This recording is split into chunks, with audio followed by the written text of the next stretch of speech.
Hey everyone. Today, we are going to master one of the most fundamental social questions you'll ever need in German.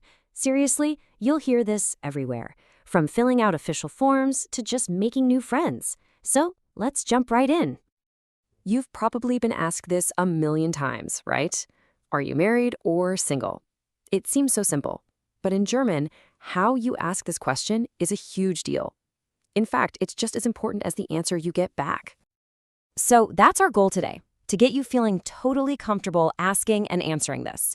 And believe me, it's pretty straightforward, except for one key difference from English that, honestly, changes the whole game.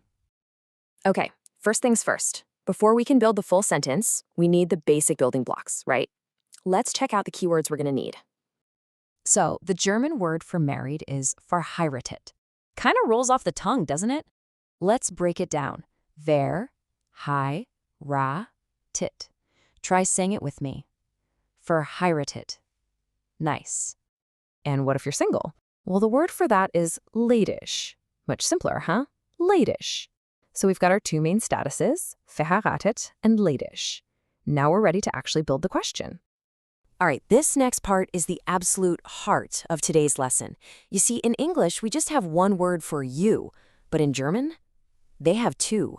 And trust me, picking the right one is everything. Okay, check this out. On one side, we have the formal way. Sind Sie verheiratet oder ledig? And on the other, the informal. Bist du verheiratet oder ledig? You can see the main difference right there at the beginning. Sind Sie versus bist du. It all comes down to who you're talking to. So, when do you use which one? Think of Sie, the formal one, as your default for showing respect.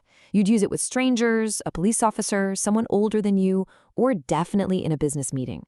Now, du is your casual, friendly you. You'll use that with friends, family, kids, people your own age, basically anyone you're on familiar terms with. Getting this right is a huge signal that you really get the culture.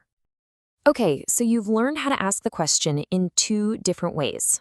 Awesome. But what if someone asks you? Let's figure out how to answer.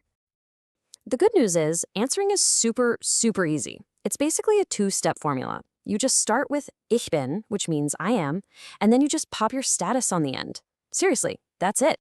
So, for example, you could say, ich bin verheiratet, I am married, or ich bin ledig, I am single. But you know, life isn't always that simple, is it? There's another really common status we should probably know. And that word is geschieden. Let's try that one out. Geschieden. It means divorced. So there you go.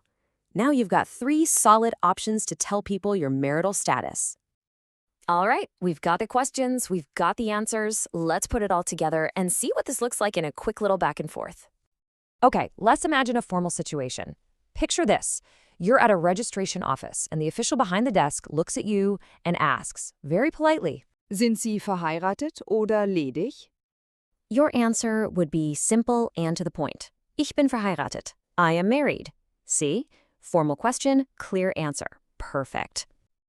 Now, let's switch gears completely. Let's say you're at a friend's barbecue, just chatting with someone new. They might turn to you and ask, way more casually, Bist du verheiratet oder ledig? And here, you can be a bit more conversational. You could say something like, Nein, ich bin geschieden. No, I'm divorced. See how adding that nein, or ja for yes at the beginning, just makes it sound a little more natural? It's a great little trick. So, if there's one thing you take away from all this, it's that in German, the how is just as important as the what. That choice between Sie and du, it's not just some boring grammar rule. It's about showing respect, it's about understanding the social situation you're in. And that really makes you think, doesn't it? It leaves us with this bigger question. What can something as simple as the word you tell us about a whole culture, about how they think about respect and formality and relationships? It's pretty fascinating stuff to chew on.